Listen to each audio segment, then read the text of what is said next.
Hello, and welcome to Skynet Today's Let's Talk AI podcast, where you can hear from AI researchers about what's actually going on with AI and what's just clickbait headlines. This is our latest Last Week in AI episode, in which you can get a quick digest of last week's AI news, as well as a bit of discussion between two AI researchers as to what we think about these news. So to start off, we'll hand it off to Daniel Bashir to summarize what's happened in AI last week. And we'll be back in just a few minutes to dive deeper into these stories and give our hot takes. Hello and welcome. This is Daniel Bashir, here with Skynet Today's Week in AI. This week, we'll look at how AI is helping with wildfires, regulatory standards, and how AI might help restore creativity to the game of chess. Unless you've been living under a rock for the past week, you've seen the orange photos of California and are probably predicting the apocalypse, just as I am. As California copes and wildfires cause evacuation orders in multiple West Coast states, PG&E Corp and other major utility companies are investigating how AI might help. The Wall Street Journal reports that they're deploying drones and using computer vision to spot potential equipment issues that might be the cause of some fires. AI and drones are not being used to manage or combat the current fires, but the utilities say these technologies do help with monitoring their systems. While AI solutions are likely to be a band-aid that will only temporarily help a massive problem with multiple causes, including climate change, it is comforting that some help may be on its way. The worst thing an AI that fails to detect equipment issues could do is simply not make the situation any better.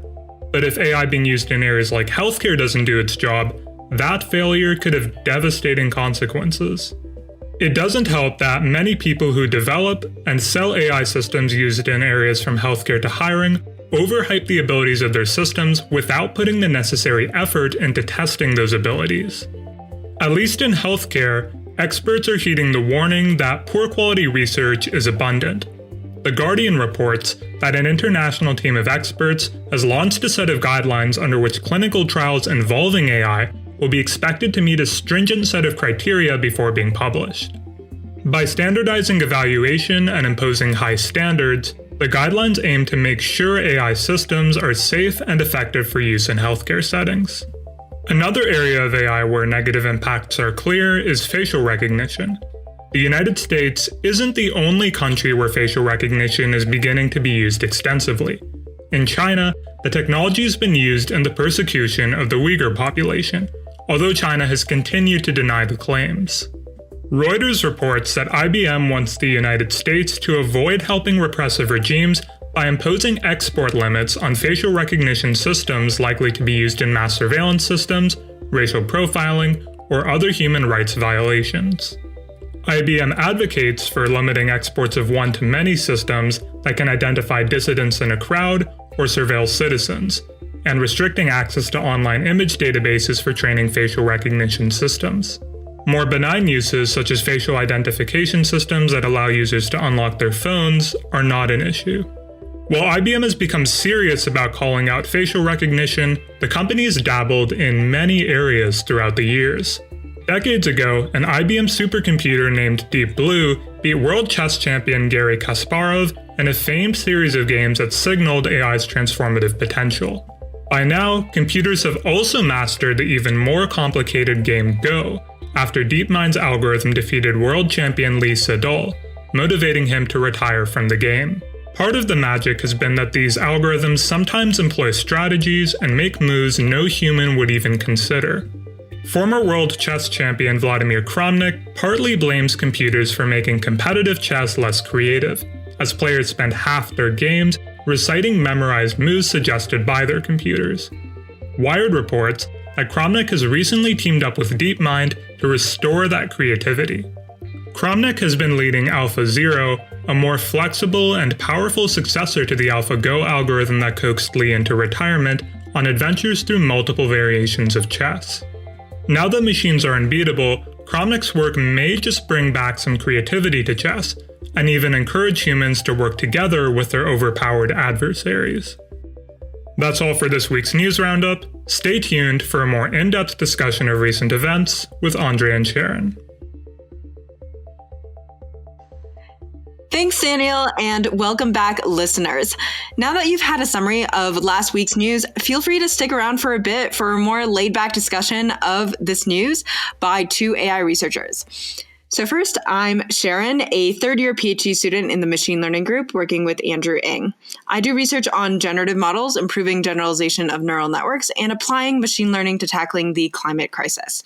And with me is my co-host, I am Andrei Krenkov, a third-year PhD student at the Stanford Vision and Learning Lab, advised by Silvio Cereze. I focus mostly on learning algorithms for robotic manipulation, which involves a lot of reinforcement learning. And Sharon, this week, we're going to do something a little unusual, I think. We're going to start not with a piece of news. We're going to get to it in a bit, listeners, but there's something really pressing we need to discuss first that has to do with AI researchers. And in fact, it has a lot to do with Andrew Ng, your advisor, Sharon. Indeed. A hero of deep learning. A hero of deep learning, exactly. And that's what we're talking about. A blog post from Professor Zachary Lipton titled Hope Returns to a Machine Learning Universe, in which we get to see all the various heroes of deep learning, or at least some notable heroes of deep learning, with their superhero alter egos. So there's actual drawings of these researchers as superheroes with capes and everything. And they are themed around their research. So Andrew Ng is one of the superheroes. He has a cape, has a little infinite symbol. It's the Sarah symbol, actually. And he is, Captain Mook or something like that, because he started massively online classes as his point. So very important to actually look up his blog post to know what's going on in AI. Hope Returns to a Machine Learning Universe. I know I read all of it and got a big kick out of all the superheroes. How about you, Sharon? Yeah, it was pretty funny, especially if you zoom in and you realize, I think they photoshopped people's faces a little bit onto there. Yeah, those are it looks the real faces, yeah. It's a little bit, I would say, but it's pretty funny. Yeah, Feifei's there, Anima's there, Alan LeCun's there, the whole shebang. Judea. Yeah, there's some of the big names for sure, and I also quite like their creative naming that they have. So for Jan LeCun, they have Captain Convolution, which is a very catchy name, I would say. So yeah, really fun blog post, not news, but something that if you're interested in AI, you should probably check out. Do you have a favorite one, Andre? I really have to go with Captain Convolution. I think both in terms of the image and the naming, it's quite delightful. Is your favorite your advisor, or is it someone else, Sharon? Am I allowed to say someone else? Dun, dun, dun. I have to say that I really like one of the super villains, or paranormal sightings, they call it, Dagman. It's pretty funny. He's the superhero's most vocal detractor, apparently. And rumor has it he scaled the ladder of causation, acquiring the ability to intervene on arbitrary facts in the world. I thought this would be Schmiduber, but I'm pretty sure it's Judea instead. Yeah, I think so. Right. And on to the news, perhaps. The first article is titled California Utilities Hope Drones and AI Will Lower Risk of Future Wildfires. And this is in the Wall Street Journal. And certainly wildfires have been ablaze on the West Coast, especially in California. It's been awful, and PG&E has been under some fire, pun intended, I suppose, for making it worse than it could be. And that this will, and I think something to stress that perhaps isn't in the article necessarily, but that we talk about a lot in the climate change community, is that this is not only climate change hurting us, but with more of this will also hurt climate change. It will exacerbate it too. So yeah, it's a bad, vicious cycle. So I found this quite cool. I guess the article is broadly talking about how drones equipped with AI, so computer vision, will be able to inspect power lines, and how PG&E could, for instance, predict how transmission lines would handle high wind events. Will power lines break? Will there be fires in certain areas? You can use AI to predict that as well. And I think, if I understand correctly, with climate change, we'll get more of these sort of outlier wind and other kind of weather events that are kind of extreme. So we'll need to be better at handling and predicting them. And it sounds like here there are people working on it, and it's actually happening in industry. With your work on climate change, Sharon, I know you have some exposure. So are people doing more sort of large-scale predictive models over multiple decades or years, or is there also work that you're aware of that has to do more with individual extreme events, like sort of fires as we get now? So I definitely know people who are working on wildfire prediction, or like at least progression, I think, is a huge one, because there's data to monitor where the smoke is going. I think work definitely spans from things like these natural disasters to other sorts of things. Like I'm also predicting solar irradiance in various places to help with bringing more clean energy into the world, like solar, just solar in general.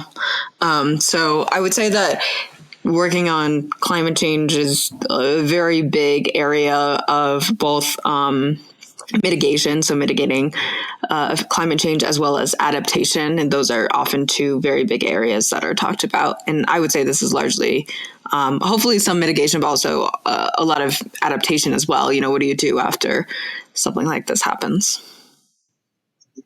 Exactly. Yeah. It sounds like hopefully this technology will enable us to some degree know how bad things will be ahead of time, but also then kind of inspect and respond better. Yes.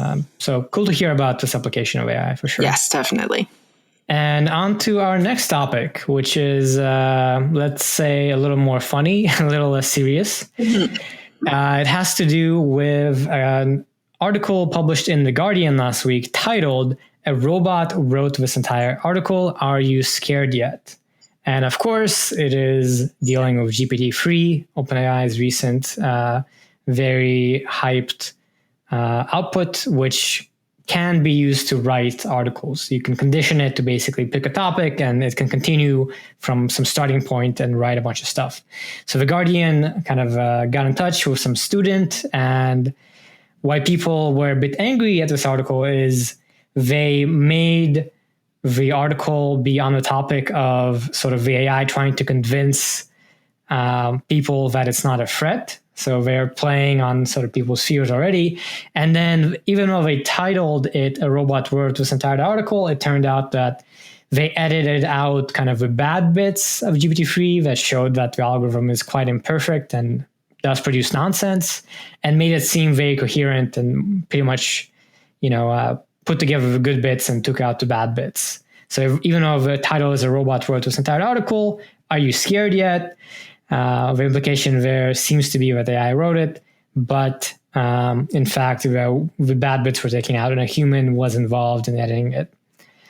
So I'm curious, Sharon, did you follow the story at all? And do you think it's a big deal that they sort of misrepresented things, or is it kind of not worth paying attention to?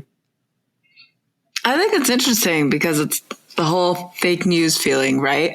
And I thought it was kind of a spicy title, since it didn't just say "A robot wrote this entire article. Are you scared yet?" It says, "Are you scared yet, human?" It's like very spicy. I do think there will be increasing issues with fake news. I think humans are already very good at generating this ourselves, and powered by something that could generate things much more quickly. I could see this becoming a big issue. And the funny thing is, they pointed out that there was editing right at the very end of the article, which is why people sort of got angry. And then a few days later, they put out an op-ed titled "How to Edit Writing by a Robot: A Step-by-Step Guide," where we're kind of defensive and we're saying, "Oh, we do this. We always edit, so it wasn't misrepresenting things, and so on." But they say in this op-ed that typically we saw long sections of clean linear writing, which could be printed with minimal editing, followed by long sections of gibberish and smart starting word salad. So they just took out the bad stuff, left in the good stuff, and then titled the thing, "A robot wrote this entire article. Are you scared yet?" To me, it seems very blatantly obvious that they were not only doing clickbait, but misrepresenting what AI can do for, non-experts, and implying that there should be some amount of being scared in the title. So I think I'm pretty annoyed myself as someone who sees these sorts of things. Yeah, I don't know. I guess it's the extent of word salads, because I'm sure my stuff needs to be edited a ton too. So yeah, I'm not sure if I don't think I have a really strong opinion on this, to be honest. Yeah, I think it's to some extent not worth worrying about, but it is kind of a funny thing that this whole thing happened. Actually, there was an article in the Next Web titled "The Guardian's GPT-3 generated article is everything wrong with media hype." I do sense that they're just trying to get hype, so yeah, they did. Yeah, whoopsie-doo. Clickbait with AI, which I know you would hope The Guardian would be above that, I guess, but no one's above clickbait. No one. So the next article, still by The Guardian, but hopefully less clickbaity, is AI standards launched to help tackle the problem of overhyped studies. Well, that's ironic. And so AI standards have been launched to help, especially, I believe, in the healthcare system. And I think this is really important. And one of my friends actually was the one who really led a lot of this. And this is just super important work to standardize a lot of AI work in the healthcare space, especially during COVID times. There's just been an absurd amount of claims being made, even before COVID, of course. And so this will be really important moving forward. And I think it'll continue to evolve and grow, and there will be continued kind of revisions of this, but this is a very important Yeah, for sure. This is interesting because it was published simultaneously in BMJ, Nature Medicine, and the Lancet Digital Health. And it's interesting because we have many headlines coming out all the time about some AI system outperforming doctors at various tasks. And in this article, it says that if you look at 20,000 of these studies, so there was already someone looking at it, and less than 1% of the studies followed these or similar guidelines. And often, when a paper comes out, problems have been found. So, as you say, quite important, hopefully, will be adopted by practitioners and researchers and lead to better progress, better research. Yeah, what's interesting is that I actually talked to several of the authors before this came out about what they thought of model cards and what they thought about, guidelines in general. And they said they felt like it was insufficient, but they couldn't talk about what they were working on. So it's kind of cool to see this. And I'm really glad that the team that has put this together, there are a bunch of healthcare people on it, as well as machine learning experts on it. So I think it was very good that it was simultaneously published as well, as a way to really say, hey, this is what this field cares about. Wholeheartedly. It would be like ICML, iClear, and NeurIPS kind of all saying, this is the new standard of how we're going to do things. It's a pretty strong claim, and a resounding one that everyone will hear. Mm-hmm. Yeah, so cool to see this area of AI sort of maturing and getting more grounded in good practices. And next, we can talk on a pretty unrelated topic from Reuters. We have an article. IBM says the US should adopt new export controls on facial recognition systems. So IBM has already made some news by being the first company to publicly state they won't sell facial recognition technology. And this article is a pretty short kind of description of how Christopher Padilla, IBM's vice president for government and regulatory affairs, told Reuters that the US government should focus on these sort of systems where you can identify dissidents of a crowd or do mass surveillance, and that there should be limits on export of this technology to other states that might misuse them. So kind of interesting, and certainly we're seeing more of a competitive development in AI technology on a national scale.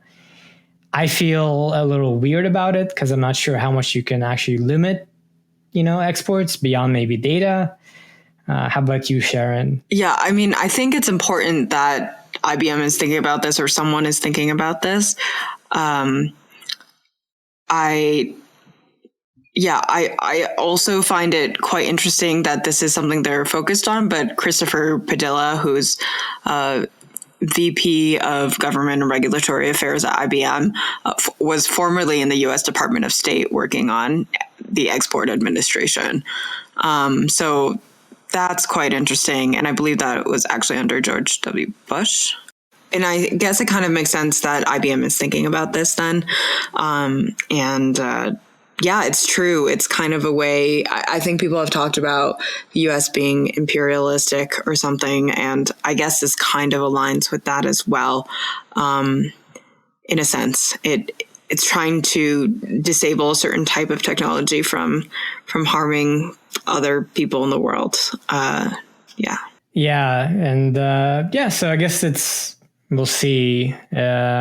IBM said the Commerce Department should control export of both high-resolution cameras used to collect data and the software algorithms used to analyze and match the data against a database of images, and argued that the Commerce Department should limit the ability of certain foreign governments to obtain the large-scale computing components required to implement an integrated facial recognition system. Sounds a bit hopeful that you can actually do this, especially given if these are not sort of specialized technologies for facial recognition, you use normal computers. But I suppose, given that there are misuses of facial recognition around the world, it'll be interesting to see if something like this happens. Right. Basically, what is the extent to regulation, both internally within this country and also how it affects other countries? I think it is interesting, too. Quite frankly, I'm not sure where it'll go. I know that China will probably continue on with what they're doing, regardless of what the U.S. does. So it's hard to limit it entirely unless, I guess, everyone in the world somehow agrees to something. I guess the nuclear stuff, people have silently agreed to not completely destroy each other. Yeah, well, let's hope the superheroes with deep learning can save us and actually make sure the technology is not misused. Oh, man. Okay. And putting the faith there. And with that, thank you so much for listening to this week's episode of Skynet Today's Let's Talk AI podcast. You can find the articles we discussed here today and subscribe to our weekly newsletter with similar ones at skynettoday.com. Subscribe to us wherever you get your podcasts, and don't forget to leave us a rating if you like the show. Be sure to tune in next week.